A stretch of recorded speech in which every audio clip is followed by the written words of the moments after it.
நேற்று வரை முதல்வர் அவர்களுக்கு ஒரு எதிரிதான் பாஜகவை முன்னிலைப்படுத்துகிற பொழுது அங்க அதிமுகவுடைய தன்மையே கொஞ்சம் சுருங்கி போய் விடுகிறது. அப்ப அதிமுகவையும் பாஜகவையும் ஒரு புள்ளியில இணைத்து அவர் எதிர்த்து வந்தார். ஆனா இப்பொழுது விஜய் போன்ற புதிய சக்திகள் வந்திருக்காங்க. அவரும் இவ்வளவு நெருக்கடி, ஒரு பக்கம் சிபிஐ என்கொயரி கேட்டு விட்டார், அதனாலேயே அவர் பாஜகவின் பின்னால் போய்விடுவார் என்று ஒரு பேச்சு இருந்த சூழல்ல அவரும் பாஜகவுக்கு எதிர் துருவத்துல இந்த நொடி வரையும் இருக்கிறார். அப்ப அந்த பக்கமும் அந்த ஓட்டுகள் இடைவெளி இல்லாமல் செல்ல வேண்டிய ஒரு தேவை அவருக்கு இருக்கு.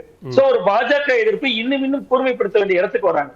ஏன்னா பாஜக எதிர்ப்பு ஓட்டுகளை இப்ப ரெண்டு பேருமே போட்டி போடுறாங்க. எப்படி ஆளுங்கட்சிக்கு எதிராக, மாநிலத்தில் ஆளுங்கட்சிக்கு எதிரான ஓட்டுகளை எப்படி அதிமுக, தாவேக, நாம் தமிழர் கட்சி உட்பட பல பேரும் பங்கு போட காத்திருக்காங்களோ அதுபோன்று இதுவரை தமிழகத்தில் இருந்த பாஜக எதிர்ப்பு ஓட்டுகளை திமுக கூட்டணி முழுதாக அறுவடை செய்து வந்த காலத்துல விஜய் போன்றவர்களும் இன்னைக்கு களத்துல இருக்காங்க. சில இஸ்லாமிய அமைப்புகள்ல இஸ்லாமியர்கள் கூட விஜய் போன்றவர்களை இன்னும் இவ்வளவு நெருக்கடி கொடுத்த கூட பாஜக கூட போல அப்படின்னு பார்க்கக்கூடிய ஒரு பார்வை இருக்கு. சோ அப்ப முதல்வர் அவர்கள் இன்னமுமே பாஜக எதிர்ப்பை ஒவ்வொரு தருணத்திலும், ஆனா உண்மையிலேயே களத்துல விஜய் அவர்களை விட பல மடங்கு வேகமா திமுக கூட்டணி தான் எதிர்க்கிறாங்க. ஆனா அது மக்கள் மன்றத்துல விஜயும் எதிர்க்கிறார் என்பதாகத்தான் புரிந்து கொள்ளப்பட்டிருக்கு.